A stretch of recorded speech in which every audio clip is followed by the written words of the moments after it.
Olá pessoal, tudo bem? Nós vamos gravar então hoje uma aula e queria mostrar para vocês sobre agentes químicos no ambiente. Então nós vamos utilizar o capítulo 2 do livro de Ecotoxicologia Aquática e também um artigo sobre interferentes endócrinos, tá? E a gente vai ver várias outras coisas aqui. Então vamos lá, né? Então, quando a gente olha o ambiente, a gente tem uma impressão de que a vida antigamente era menos poluída, vamos assim dizer, tá? E que os ambientes rurais eram bucólicos, interessantes, né? Eram ambientes limpos. E essa visão, ela é relativamente correta. Por que relativamente correta? Porque, na verdade, existia muito mais contaminante biológico do que contaminante químico, mas os contaminantes biológicos eram perigosos. Por exemplo, tinha cólera, tinha facíola, tinham bactérias perigosas, hepatites, né? Tá tudo ali na água, principalmente na água. Mas em relação à quantidade de produtos químicos, realmente a quantidade de produtos químicos era muito menor do que se usa hoje. E mesmo hoje, quando a gente olha um ambiente relativamente preservado, né, de mata, por exemplo, essa figura da Amazônia aí, a gente não fica seguro em dizer que essa água é uma água limpa. Não porque tem sedimento de terra nela, não, mas porque existe, por exemplo, mineração do ouro, pode ter mercúrio na água e muitas outras coisas. Então, nós temos problemas hoje de contaminação, mesmo em ambientes distantes. Se a gente for dar uma olhada no panorama de ocupação na Terra, a gente vai ver que as áreas menos ocupadas são as áreas de deserto. E aí a África, né, menos ocupada e também menos desenvolvida do ponto de vista tecnológico, então tem regiões que são ocupadas, mas que não tem luz, então não aparece aí no mapa. A Austrália, né, bem vazia, e algumas regiões aí que são gelo e por isso são regiões que são menos habitadas. Mas a nossa preocupação grande hoje é a preocupação da água. Então a água hoje é um problema, nós temos uma quantidade pequena de água que é considerada potável, água de beber mesmo. Grande parte das águas estão congeladas nos polos, ou salgada no mar, tá? Ou poluída nos rios. E a água potável, a água de beber mesmo, é uma quantidade muito insignificante. Então, nós temos realmente preocupação com essa questão da água, né? Nós e os ETs também, né? Não bebam, né? Em relação aos agentes químicos no ambiente, a gente sabe que nós temos mais de 10 milhões de substâncias diferentes no ambiente, né? Disponíveis no mercado. E 70 mil delas são de uso cotidiano. E se a gente for pensar bem o que nós fazemos uso, se a gente for fazer um levantamento e começar, eu uso pasta de dente. Quantas substâncias tem na pasta de dente? Eu uso shampoo. Quantas substâncias tem no shampoo? Eu uso sabonete. Quantas substâncias tem no sabonete? Um creme, esmalte de unha, alisante de cabelo, progressiva no cabelo. Se a gente começar a olhar quantas coisas que a gente está usando, a gente vai ver que é muita coisa mesmo, tá? Não vai chegar a 70 mil, acredito. Mas pense que aqui no Brasil, a gente usa um número de substâncias e pode ter certeza que nos Estados Unidos é pelo menos 5 vezes maior. E 2 mil novas substâncias são lançadas anualmente no mercado, tá? Agora, existe uma coisa preocupante, que é em relação aos efeitos tóxicos conhecidos. Nós temos cerca de 2 mil substâncias que foram testadas do ponto de vista ambiental e do ponto de vista de saúde e que têm efeitos tóxicos conhecidos. A maioria das substâncias utilizadas não foram testadas. E não só isso, às vezes o efeito danoso dessa substância só pode ser observado assim, anos ou gerações após o início do uso, porque existem danos que são reprodutivos, né? Então, na prole, às vezes na segunda geração até, tá? Então é muito complicado isso. Se a gente for pensar em relação à circulação das substâncias no ambiente, a gente tem que lembrar que os materiais e a energia estão sempre sendo transportados no ambiente. Então existe, por exemplo, ciclo da água, ciclo do carbono, ciclo do nitrogênio, existem os ciclos, né, os vários ciclos conhecidos, e várias outras substâncias químicas que também são transportadas pelo ambiente, que não tem exatamente um ciclo como o do carbono ou da água, mas que são transportados, por exemplo, pela água também. E nesse transporte, nesse processo de transporte, essas substâncias sofrem transformação. Então, por exemplo, em relação à quantidade, essas substâncias podem ser diluídas ou reconcentradas quando tem evaporação. Muitas substâncias também podem ser degradadas através, por exemplo, do sol, né? O sol é um grande agente de limpeza, que a gente conhece.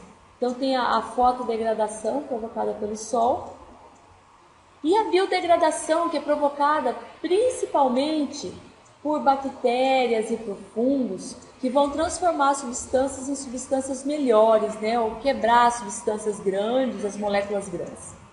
Dessa forma, então, a gente acaba tendo de aumento, diminuição, inativação de efeitos tóxicos, tá? Em relação às fontes de poluição, a gente pode ter as fontes pontuais de poluição ou identificáveis. Por exemplo, aqui nessa figura está mostrando uma fonte que é o lançamento de esgoto doméstico, tá? Então é fácil de controlar esse tipo de fonte porque você consegue identificá-la. Mas se vocês prestarem atenção nessa figurinha, a gente vai ver que existem inúmeras fontes aqui. E essas fontes são chamadas de fontes não pontuais ou fontes difusas. A maioria dos casos é assim, né? Quando não é possível a identificação do ponto de lançamento de resíduos, né? E a gente acaba sendo inadvertidamente misturada a água com esgoto industrial, com resíduo de criação animal, com lixo doméstico, com pulverizações e etc. Por exemplo, fertilizantes e pesticidas de áreas cultivadas transportadas pela chuva. Como é que você vai ter controle de quantas áreas cultivadas tem ao lado de um rio? Então a gente às vezes acaba tendo ideia que aquela região é limpa e de fato aquela região não é, porque existem pontos difusos de poluição. Olha aqui, então tem vários pontos aqui identificados pelas setas, né? Então, pessoal, o principal meio de dispersão dos poluentes são a água e o ar. Eu coloquei aí de fundo o quadro do Van Gogh, né? E a gente tem essas fontes de dispersão, a água dispersa e o ar também dispersa. Mas, invariavelmente, todo poluente um dia acaba caindo na água. Então, será que a poluição da Rússia chega no Brasil? É a pergunta que eu faço para vocês agora. Então, essa pergunta, né? Será que a poluição chega lá da Rússia no Brasil? A gente fica pensando, não, claro que não chega. Mas existe sempre uma tendência de diluir a poluição de alguma forma. Agora, se a gente for pensar num tipo de poluição, por exemplo, a poluição radioativa ou radiológica, que não declina com facilidade no ambiente, a gente vai pensar que de alguma forma um dia essa poluição chega. Por exemplo, o que está acontecendo hoje lá em Fukushima, né? Que são toneladas de água que são lançadas no mar, e essa água é contaminada radioativamente, de alguma forma está chegando no planeta. O planeta vai se contaminar com aquilo. Então a gente pode pensar que já aconteceu Chernobyl, que já aconteceu Fukushima, e que já aconteceu bastante coisa que está aumentando o nível de radioatividade no mundo, no planeta, de forma global.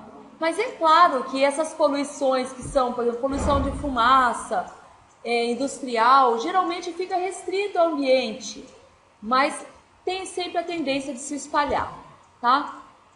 Então, olha assim, que lindo, né? Essa paisagem que a gente está vendo aqui, né? Uma aguinha limpa, né? Uma aguinha de cachoeira, bonitinha, toda aqui, né? E a gente pensa, nossa, mas não é possível que esse lugar seja poluído, não é possível, né? Mas a gente tem que lembrar que, após percorrer grandes distâncias na atmosfera, sofrer reações fotoquímicas e reações químicas, invariavelmente os poluentes acabam se associando de alguma forma na água, tá? Então, por exemplo, a poluição de Vitória, será que chega no interior? A gente tem que lembrar que tem as correntes de ventos, a gente tem que lembrar que tem as encostas de montanhas. É possível que do lado de lá da montanha não tenha, mas é possível que do lado frontal, da onde o vento pega, ela possa chegar de fato. E exemplo disso é o que aconteceu, por exemplo, com Cubatão em São Paulo, que as montanhas eram elevadas ali da Serra do Mar e toda a poluição gerada naquela encosta acabava sendo levada para as encostas e não conseguia passar com facilidade para o outro lado, aumentando a concentração de poluentes. Aí, quando chovia, essa chuva já vinha carregada de substâncias químicas que desciam para as águas dos rios, que nasciam até mais ou menos limpos, mas imediatamente já se contaminavam, e aí isso descia e assim, né, poluindo a regiões até distantes. Tá? Tudo bem? Então, gente, existe uma coisa que pode ser nova aos ouvidos de vocês, que é chamado de processo de geoacumulação. O que é o processo de geoacumulação? Então, eu vou explicar o que é o processo de geoacumulação. Então, esse processo ele acontece quando os materiais dissolvidos e particulados de natureza orgânica ou inorgânica são lançados da água e aí eles vão sofrer uma série de coisas, como a adsorção. A adsorção, gente, é diferente de absorção, tá? É adsorção.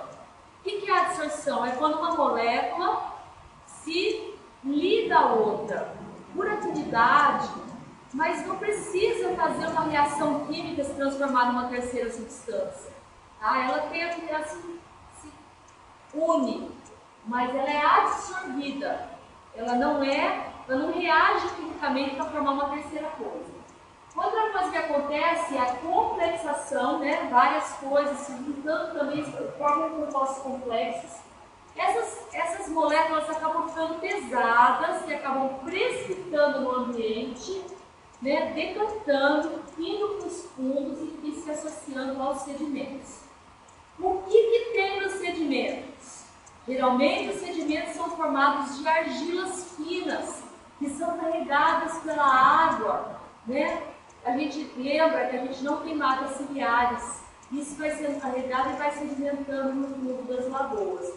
Quem já entrou descalço para tomar banho no rio, em regiões que não são de pedra, né, de rochas, vai sentir que tem uma areia fininha no fundo das lagoas, principalmente quando tem uma aguinha parada ali. São essas argilas. E essas argilas são altamente reativas. E elas puxam compostos químicos tóxicos para elas. Então, vamos lembrar que no processo de tratamento de água, só de você fazer o processo de decantação, você já vai tirar muitos poluentes. Porque a maioria dos poluentes está onde? Nas argilas reativas dos fundos dos rios, tá? E é muito interessante isso. Então, quando fala que São Paulo está usando como é que chama lá o fundo morto? Não, como é que chama? Volume morto. Eles usam um nome lindo, né? O volume morto. é aquele volume morto, é o lugar mais poluído que vocês possam pensar de uma lagoa. Porque não pense que a poluição está disposta de maneira uniforme na água das lagoas dos rios. Não está. As regiões superficiais contêm algas, elas podem conter toxinas perigosas. Mais para baixo tem regiões que são mais frias. Quem já entrou na lagoa sabe disso. Tem uma região mais quente em cima, uma mais fria embaixo. Ali pode ser até que seja melhor que em cima, tá? Porque ali em cima tem sempre presença de algas, né, que acabam fazendo fotossíntese. E lá embaixo de tudo, que não se comunica muito, está o tal do volume morto. E esse volume morto fica fazendo trocas, e essas trocas são extremamente perigosas. Então, os materiais dissolvidos que adentram no ambiente aquático invariavelmente se associam de alguma forma através de processos de superfície, como adsorção, complexação, reprecipitação aos particulados pré-existentes no ambiente e tendem a decantar formando sedimentos. Agora, gente, dá para entender a importância que é a gente ter mata ciliar. Quando fala que é para ter mata ciliar, a gente tem uma ideia que vai proteger a beirada do rio ali,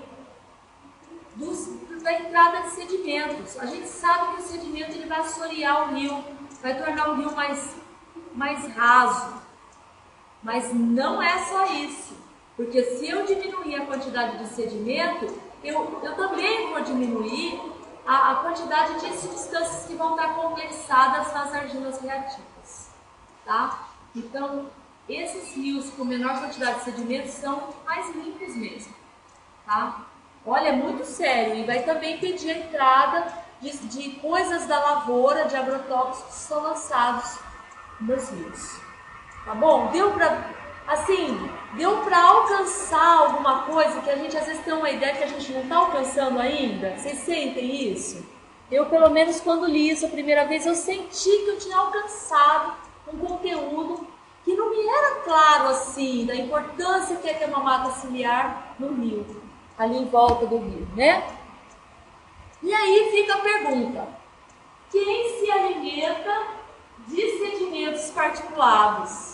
Desses particulados que ficam, né? Principalmente no mar. Olha aí, né? Olha, eu coloquei aqui a figura de uma coisa muito linda, para quem não sabe, isso é um animal, né? Crinoide. Lembra dos crinoides? Lírio do mar, né? Eu, pelo menos, quando fazia zoologia muitos anos atrás, eu estudava como crinoide. Eu não sei como mudou a classificação, porque tudo muda, né? Eu, como não sou exatamente da área da zoo, às vezes a gente acaba se confundindo, mas é crinoide, né? Lírio do mar. Tem os poliquetas, os tubícolas também, que ficam lá se alimentando desses sedimentos. E esses outros organismos aqui, olha que lindos, né? Olha que lindo, camarão, os peixinhos de fundo, né? E assim por diante. E a gente, principalmente no mar, tem muitos. Então, esses organismos acabam tendo um índice de contaminação muito alto. Principalmente se eles se alimentam de organismos que se alimentam desses particulados. Ou seja, se na cadeia alimentar eles já são consumidores secundários ou terciários que seguem essa linha. Tá bom? Aí acaba realmente, né? O camarão é uma coisa perigosa para metal pesado e tudo mais. Então, gente, os estudos demonstram que quase 100% dos metais pesados encontram-se associados aos particulados, especialmente nos sedimentos. Agora, existe metal pesado que ele consegue se solubilizar na água, por exemplo, cádmio. E aí fica a pergunta: onde tem cádmio? Pilhas e baterias. Olha a importância da coleta seletiva. Então é sério, é seríssimo. Então a gente tem que tentar proteger de toda forma o nosso meio ambiente, né? E tomar cuidado com aquilo que a gente está consumindo, né? Olha, gente, só o fato de vocês não serem carnívoros já muda tudo. Já muda tudo. Vou fazer apologia de não comer carne? Vou. Durante o curso inteiro vou fazer. Porque vocês, carne e leite, queijo, derivados, se vocês não comerem essas coisas, vocês já evitam muita contaminação. E todo mundo fala que é super bom comer peixe uma vez por semana, 2 vezes por semana. Eu digo que os peixes hoje estão tão contaminados que eu acho que talvez não seja uma boa ideia comer peixe, tá? Sem contar do ponto de vista ecológico. Se vocês falarem que não vão mais comer carne, eu vou aplaudir de pé. Por quê? Porque o boi no pasto é responsável pela diminuição direta da água no planeta, sem contar a questão daquele bichinho que está ali, que vai perder a vida para vocês poderem se alimentar, tá? Então falar assim, não vou mais comer carne, é uma boa atitude. Ah, não consigo, então não vou mais comer carne todo dia, vou aplaudir. Só vou comer carne 4 dias na semana, ótimo, melhor que comer todos os dias. Só vou comer 2 dias, ótimo, melhor que comer todos os dias. Só vou comer um dia, parabéns. Vou deixar de comer carne vermelha, parabéns. Mas a carne do frango é muito contaminada, principalmente com antibióticos, tá? Então, parabéns para aquele que está fazendo um esforço de diminuir. Aí pensem que se não consegue hoje, pelo menos um dia na vida de vocês, quem sabe vocês conseguirão. E é uma coisa muito, muito boa, tá? Agora vamos lá, uma coisa interessante. Vocês sabiam que as moléculas, quanto maior o peso molecular dessas moléculas orgânicas, menor será a solubilidade em água e mais persistentes no ambiente elas serão, pois mais difícil de degradar, tá? A não ser que essa substância orgânica tenham grupos polares, aí ela consegue se solubilizar em água. Por exemplo, que elas contêm o grupo hidroxila, grupo amino, tá? Ou se forem compostos iônicos, aí ele consegue se solubilizar em água. Mas essas moléculas grandes, compostos orgânicos grandes, são muito perigosos para o meio ambiente. Então, gente, olha, em relação à contaminação ambiental, um dos grandes problemas é a questão dos metais pesados, tá? Eu coloquei bem a figura do peixinho aí, porque as coisas sempre acabam indo para o mar, né? E rios. Então, por exemplo, é muito comum a gente ter mercúrio em peixes. Onde que tem mercúrio? Por que existe mercúrio no ambiente? Por exemplo, para extração de ouro, né? É uma das coisas aqui. Vocês sabiam que existe diferença se o peixe ele é predador ou se ele se alimenta de plâncton? Existe diferença da quantidade de metais pesados nesses peixes? O peixe predador, ou seja, na cadeia alimentar, ele é um consumidor secundário, terciário, sempre tem mais substâncias poluentes do que aquele que está na base da cadeia ali, que se alimenta do plâncton, tá? Então, por exemplo, para peixe predador, por exemplo, um cação, até 1 miligrama por quilo é considerado razoável. Para outros peixes, meio. Quer dizer, outros peixes têm menos mesmo. O chumbo, para peixe ainda, todos os peixes, 2 miligramas por quilo. Por que é ruim o chumbo, gente? O chumbo e outros metais acabam entrando dentro de proteínas e faz com que as proteínas enlouqueçam, né? Fiquem com uma atividade funcional dela alterada. O níquel, né, que a gente estuda nos nossos projetos de pesquisa, que vem do cigarro, que vem do tabaco, por exemplo, ele toma lugar do ferro. Então ele entra dentro de todas as proteínas ferro 2 oxoglutarato, que fazem várias coisas no organismo das pessoas. Eu posso tirar daqui e botar ali. Então é um grande problema isso, tá? Olha, o arsênio, né, que na verdade o arsênio, gente, é um produto letal, né? Mas ele pode estar presente, todos os peixes, 1 miligrama por quilo, né? E o nosso limite, qual que é? Eu vou colocar aqui o nosso limite de mercúrio, 5 miligramas por cada quilo de seu peso por dia. Assim, uma pessoa de 60 quilos pode ingerir até 300 miligramas por dia, microgramas por dia. Ó, o chumbo, 25 microgramas por quilo. Ah, o mercúrio também é micrograma.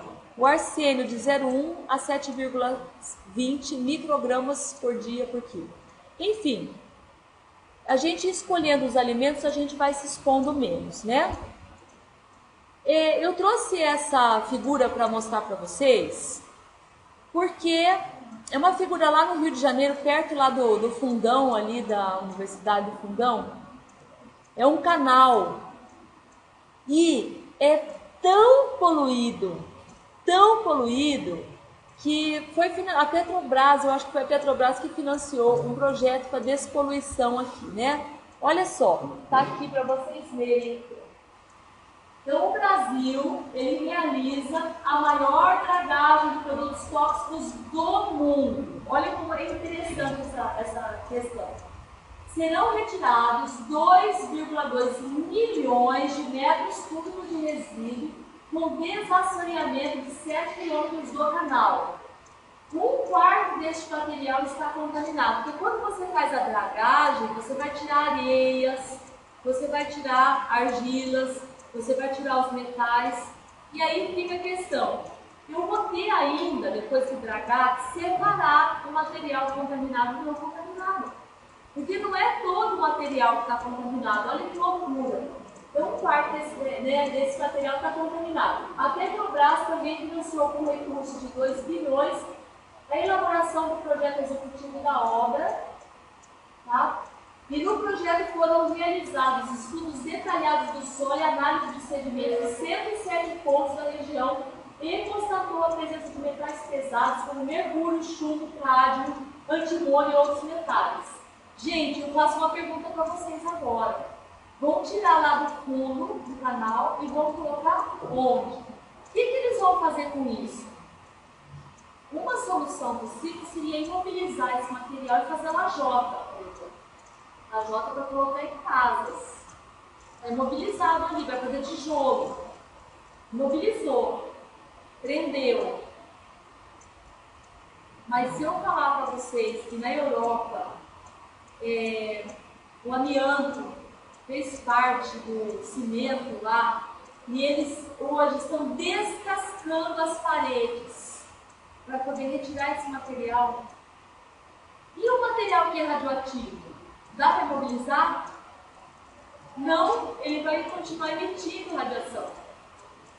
Então a gente vai ter que pensar muito numa maneira, e eu espero que vocês, como técnicos ambientais, quem sabe um dia, como biólogos, como, sei lá, engenheiros ambientais, que vocês encontrem soluções para essas questões aqui. Porque o que adianta eu descontaminar o fundo de alguma coisa para depois cair em outro? Se a gente for pensar que o nosso planeta, ele é um corpo só, ele é algo, ele existe como se fosse um organismo vivo. Eu vou tirar daqui e vou colocar ali. O ideal seria se nós pudéssemos usar formas de obtenção de energia que fossem menos poluentes e que a nossa necessidade de consumo das coisas diminuísse. Portanto, eu afirmo a todos aqui, o nosso sistema é absolutamente falido do ponto de vista ambiental. Porque nós somos criados para consumir. E o meio ambiente precisa de pessoas que consumam minimamente, que levem uma vida mais simples. E não use, por exemplo, produto de limpeza nas casas. Vamos diminuir a quantidade de produto de limpeza, gente. Por que precisa de tanta coisa? Será que não dá para passar um pano úmido, um sabão, ao invés de usar um detergente, um Veja, sei lá, né, ou um genérico? Diminuir. Para que usar tanto cloro dentro de casa? Vai fazer compra de mercado, tem que usar. Eu ponho no carrinho lá, não sei quantos litros de água sanitária. O que é água sanitária? É cloro. Estou jogando cloro no meu ambiente. Que horrível. Desodorante com cloridrato de alumínio. Jogando em mim alumínio. Então vamos nós queremos, tá? Então, olha só, ele diz aqui que após o procedimento, os sedimentos restantes serão dispostos em cápsulas geotêxtil. A água completamente limpa retornará à baía da Guanabara, lá no rio, né? E o material não contaminado será levado ao local devidamente licenciado. E o lixo, por sua vez, será levado para o aterro sanitário. Na verdade, a gente está tirando de um lugar e pondo no outro. Ótimo que se faça projeto, apoio totalmente o projeto, mas a gente tem que pensar que ambiente queremos para a nossa vida, tá? Olha, gente, outro caso de contaminação ambiental, tá? Então essa história eu vou contar para vocês, porque é uma história interessante para a gente pensar. Existia uma área, né, que se pensou em construir um estádio para a Copa de 2014, né, em São Paulo. Eles começaram a fazer sondagens e tiveram que pedir licenciamento ambiental, e a CETESB tinha que dar, né, esse alvará para que pudesse ser construído o estádio nesse local. A hora que eles começaram a fazer essas escavações, descobriram que esse lugar era usado como depósito de lixo industrial clandestino. E aí, se isso fosse escavado, haveria risco para a obra e para as pessoas que iam usar o ambiente, tá? Então, tinham solventes halogenados, metais pesados e nas águas subterrâneas também, tá? Então, era uma região que era usada para descarte irregular de resíduos. E eu vou terminar a aula contando para vocês uma história de contaminação ambiental que aconteceu no Japão, que ficou conhecido como a tragédia de Minamata, tá? E tem uma foto, essa foto que vocês estão vendo aqui, ela ficou assim, foi uma foto assim, que ficou conhecida no mundo inteiro, que transformou, né, o retrato da tragédia, né, que ficou símbolo da tragédia que ocorreu em Minamata, no Japão, a partir da década de 50, né, 1950, né. E a história começou com o aparecimento de peixes mortos no mar, e daí por diante centenas de pessoas adoeceram com problemas no sistema nervoso. Demorou muito para o pessoal descobrir qual era a causa dessa doença, e batizaram a doença como mal de Minamata, porque aconteceu lá em Minamata. Eles achavam que era uma epidemia infecto-contagiosa. E mais para frente, né, se descobriu que, na verdade, ela foi decorrente de contaminação por mercúrio, uma forma orgânica do mercúrio, ou seja, metilmercúrio, que contaminou a água, tá? E somente em 1968 a verdadeira causa veio à tona, quer dizer, um tempão depois, quando descobri por que as pessoas estavam adoecendo. Então, o composto é o cloreto de etilmercúrio, é a forma orgânica, tá, do etilmercúrio. Então, só para dizer a vocês, os metais, quando eles estão na forma orgânica, eles são muito perigosos, tá? Então, o etilmercúrio, tá, a fórmula química dele aí, ele é muito perigoso para a saúde. Esses compostos organometálicos todos são muito perigosos, tá? E provavelmente era lançado por uma indústria da região, tá?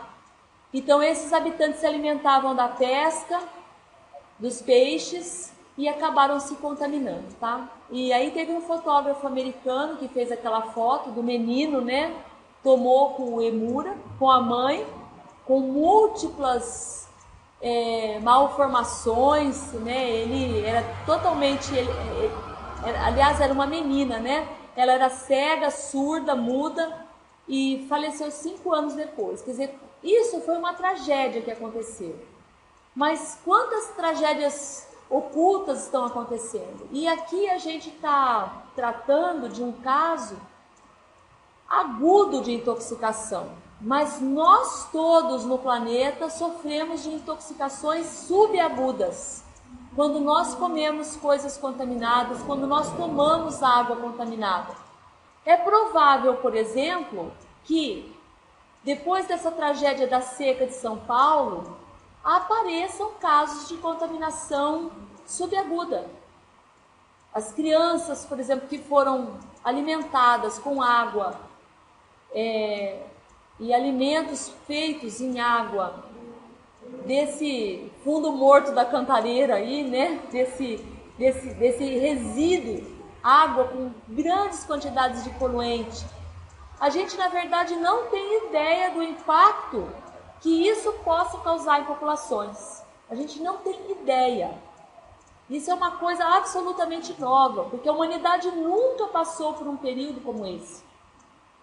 Vocês fazem ideia do que nós estamos vivendo hoje? Então, gente, verdadeiramente uma tragédia.